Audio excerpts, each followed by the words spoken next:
Worst weddings you've been to and what happened? So let me tell you about one of the most bizarre, downright confusing experiences of my life. I still can't wrap my head around it, and it's been months. You know those moments that make you think, am I in some kind of weird dream? This was one of them. It all started with a wedding, or at least it was supposed to be a wedding. My buddy Tom, who I've known since high school, was getting hitched. Now I've been to a handful of weddings in my life. Most of them are the same.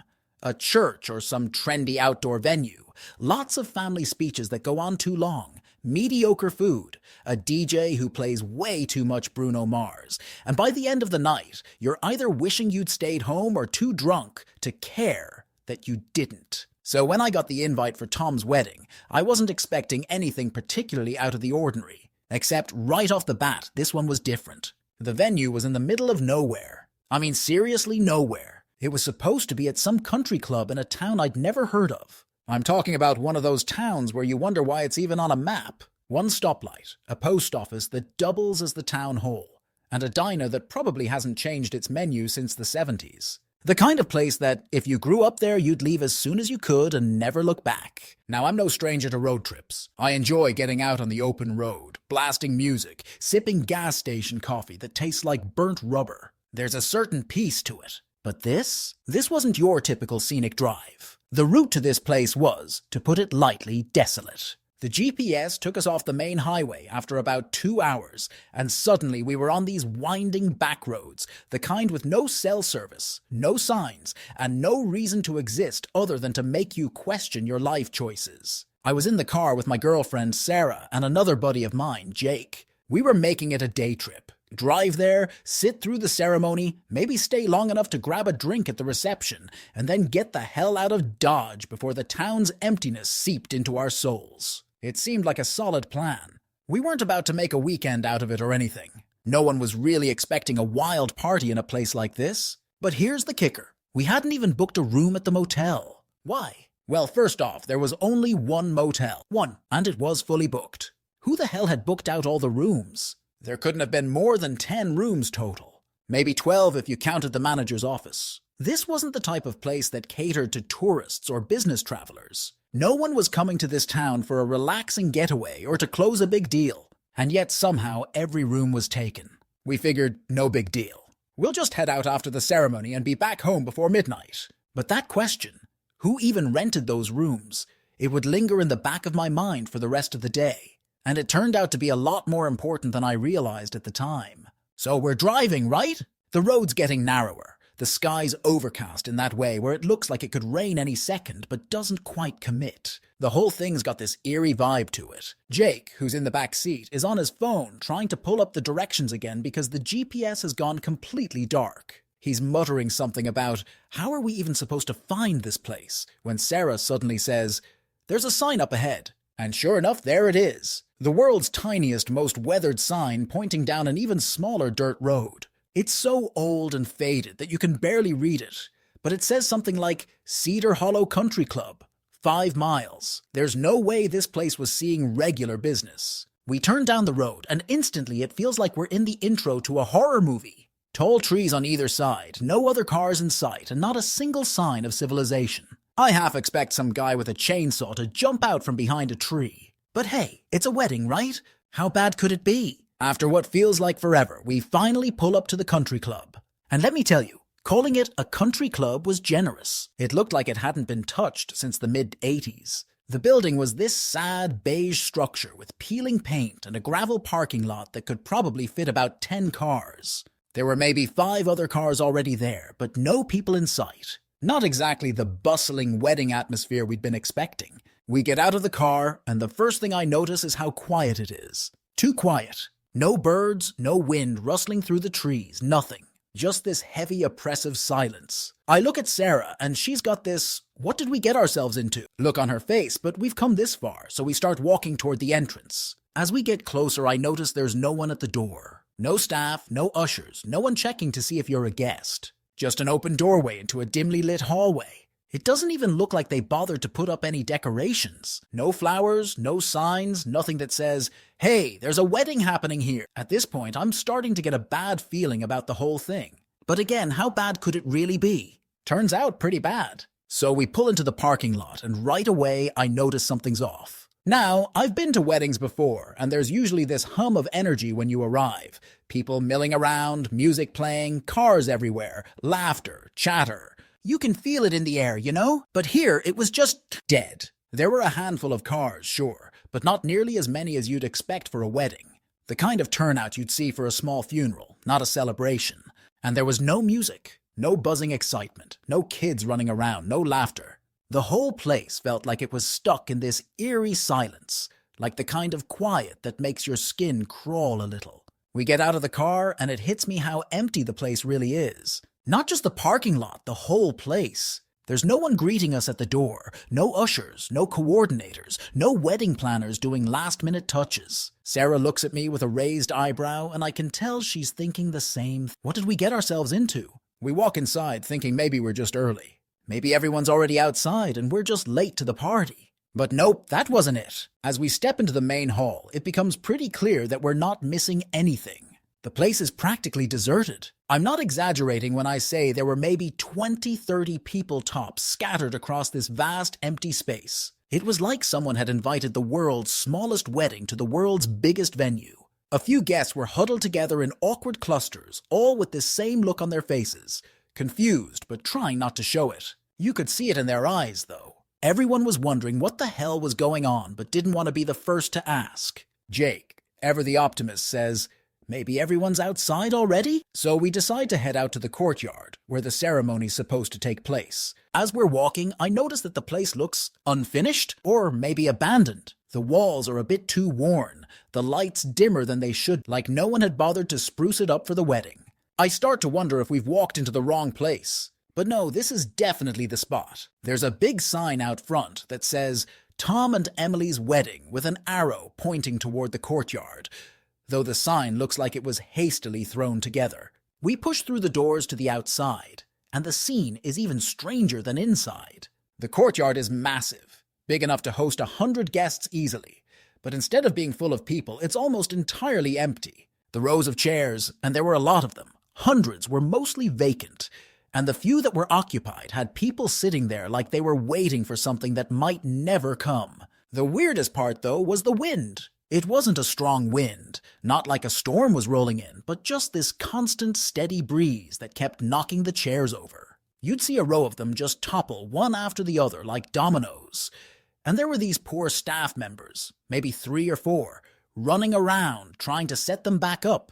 They looked completely overwhelmed, like they knew they were fighting a losing battle. I remember watching one guy try to stack the chairs, and as soon as he'd finish, the wind would blow them right over again. It was almost comical if it wasn't so weird. The whole thing felt like some kind of metaphor, like the wedding was this sinking ship, and these poor staff members were bailing water with teaspoons just trying to keep it afloat. And the guests, well, we were just standing there watching it happen, not really sure if we should step in or let it all play out. We finally find a seat in the back, figuring maybe the ceremony's just running late. But it's been like 15 minutes, and still nothing's happening.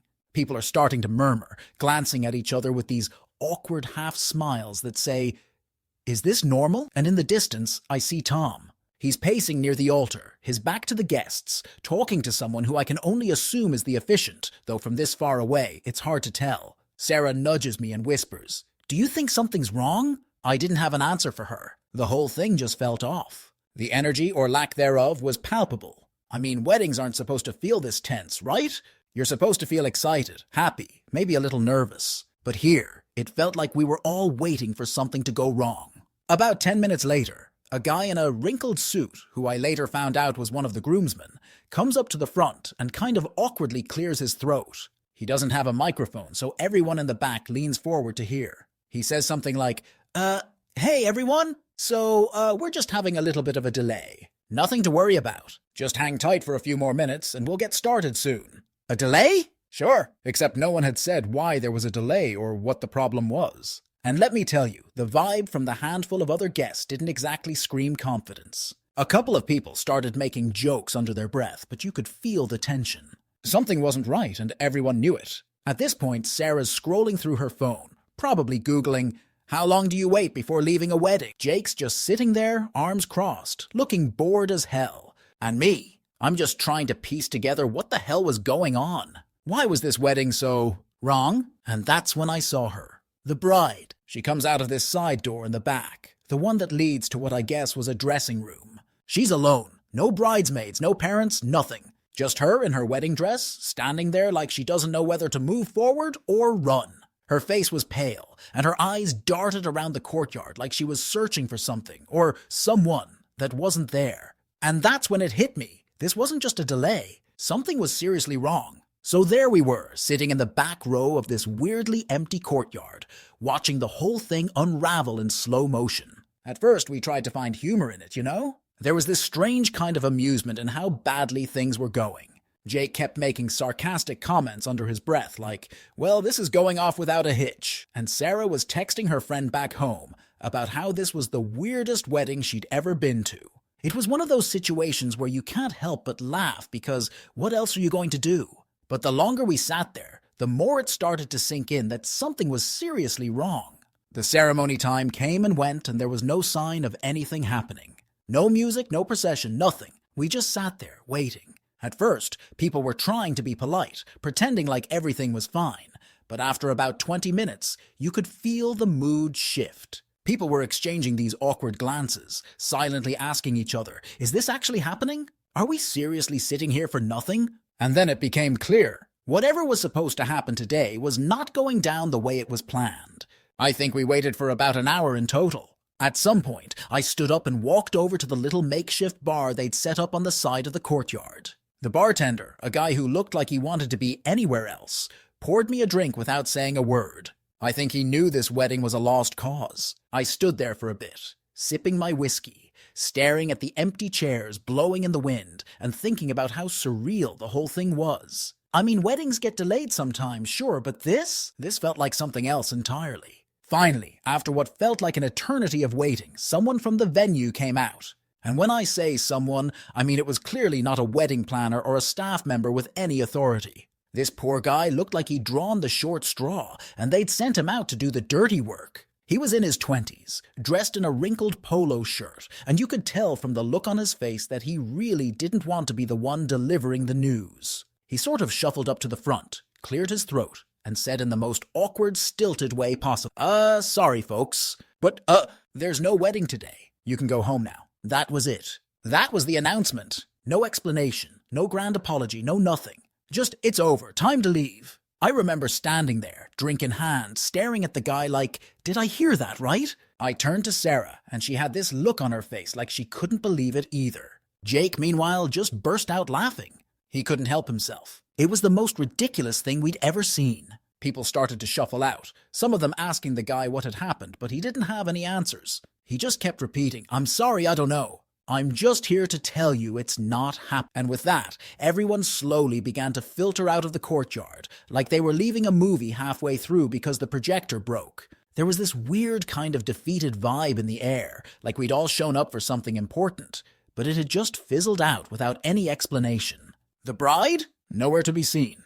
The groom? Maya. No parents or family members rushing to smooth things over. Nothing. Just a handful of confused guests, walking back to their cars, trying to figure out what the hell just happened. As we were leaving, we started to hear whispers. Rumors were flying left and right, but no one had the full story. Some people said the bride and groom had a huge blowout the night before. Others said the fight happened that very morning, and it had gotten so bad that they called the whole thing off at the last second. One person even mentioned something about cheating, but again, it was all speculation. No one really knew the full details, and honestly, I'm not sure I want to know. All I could think about was how these two people, who were supposed to be celebrating the happiest day of their lives, had managed to let it all spiral into a complete disaster. It was like watching a slow-motion train wreck. You can see that something terrible is happening, but there's nothing you can do to stop it. And in the end, you're left standing there, dumbfounded, wondering how it all went so wrong. We got back to the car, and Sarah just shook her head. What the hell was that? She asked, laughing a little, but you could tell she felt just as weirded out as I did. Jake, of course, couldn't stop laughing. That, he said, was the best non-wedding I've ever been to. We sat in the car for a few minutes, trying to make sense of it. The whole drive up there, we had no idea what we were in for. But this This was something none of us could have predicted. It was like we'd driven all that way to witness something that wasn't even meant to happen. A wedding that never was. As we pulled out of the parking lot and started heading home, the sun was starting to set, casting this orange glow over the empty fields and winding roads. I remember thinking about Tom and his bride, Emily, I think her name was. What were they doing right now? Were they sitting in some back room, still fighting, still tearing each other apart over whatever had gone wrong? Or had they just gone their separate ways, realizing that maybe this wedding wasn't meant to be? We never did get a clear answer. Over the next few days, we heard bits and pieces of the story, but it was all just more rumor and speculation. Some said Tom had caught Emily cheating. Others said it was the other way around, and Emily had found out something about Tom. There were even rumors that one of the groomsmen had gotten involved, but honestly, it was all so murky that we'll probably never know the real story. And you know what? Maybe that's for the best. Some things are just too messy to try and untangle. We sat there for what felt like forever, just kind of stunned, trying to absorb what we'd just heard. No ceremony, no reception, no first dance, no awkward speeches from uncles who've had one too many. Nothing. Just us, a bunch of out-of-towners sitting in a field of wind-tossed chairs, blinking at each other like, did that really just happen? It's like the wind had blown away, not just the chairs, but the entire point of us being there. I looked around at the handful of guests still lingering, all of them doing the same mental gymnastics we were, trying to figure out how a day that was supposed to be about love and joy had turned into this. Some people were just standing there in a daze, still clinging to the faint hope that maybe someone would come out and say, "Just kidding, the wedding's back on." But we all knew that wasn't going to happen. Not today. So with nothing else to do, we got back in the car. And let me tell you, the vibe inside that car was weird. Three of us sat there in silence for a minute or two, just processing. Jake was still chuckling to himself. Sarah was staring out the window, and I was just gripping the steering wheel, trying to wrap my head around how a day that was supposed to be a quick in-and-out wedding trip had turned into one of the strangest experiences of my life. The drive back was long. It felt even longer than the drive there, probably because we were all coming down from the adrenaline rush of expecting a wedding to happen, and then nothing, just a total anticlimax. At first, no one said much. We were all too busy replaying the day in our heads. But then, out of nowhere, Jake lets out this huge laugh. He's sitting in the back seat, slumped down, and he just starts cracking up. "I mean, come on, guys," he says, wiping tears from his eyes. "Who drives 3 hours to sit in the wind and watch a bunch of chairs blow around? That's gotta be a new record for wedding disasters, right?" And honestly, once he said it, I couldn't help but laugh too. I mean, it was so absurd. We had spent hours on the road, only to end up in some weird, half-abandoned country watching chairs tumble over like we were in some kind of slapstick comedy. No ceremony, no party, no cake. Just a field of rogue chairs and a sad bartender serving drinks to a handful of confused guests. Sarah joined in too, shaking her head, laughing as she said, "What kind of wedding doesn't even get to the I-do's? Like, how bad does it have to be for them to just pull the plug before anyone walks down the aisle?"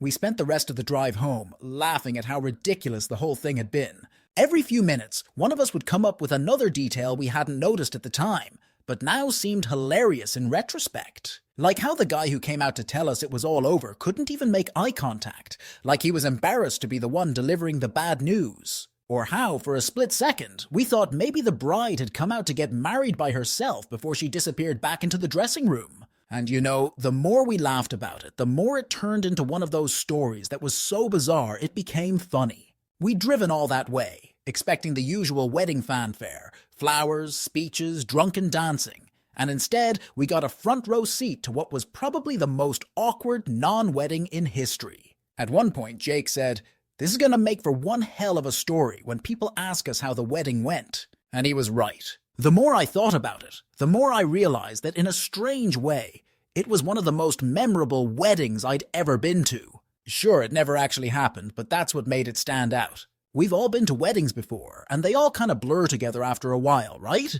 You've seen one. You've seen them all. The same vows, the same awkward small talk, the same chicken or fish dinner. But this was different. It wasn't the kind of thing you'd forget. By the time we got closer to home, we had started to make peace with the day. What had started as a strange, borderline uncomfortable experience had somehow turned into a shared inside joke. Something we could all laugh about later, even if, at the time, It had been a little surreal. I mean, how many people can say they drove hours to witness a wedding implode before it even started? We dropped Jake off at his place, and as he got out of the car, he turned to us and said, "Honestly, I wouldn't have missed it for the world." That was way more entertaining than any wedding I've ever been to. I couldn't argue with him. As we drove the last few miles back home, I turned to Sarah and said, "You know, as much of a mess as that was, I'm kind of glad we went." She laughed. "Yeah, I mean, it's not every day you get to say you went to a wedding that didn't even happen."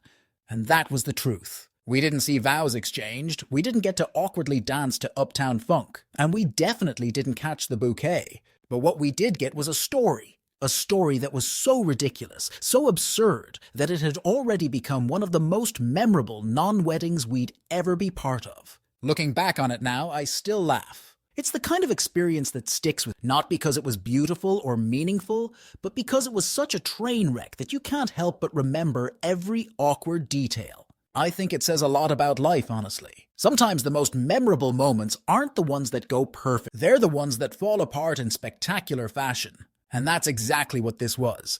A spectacular, hilarious, unforgettable disaster.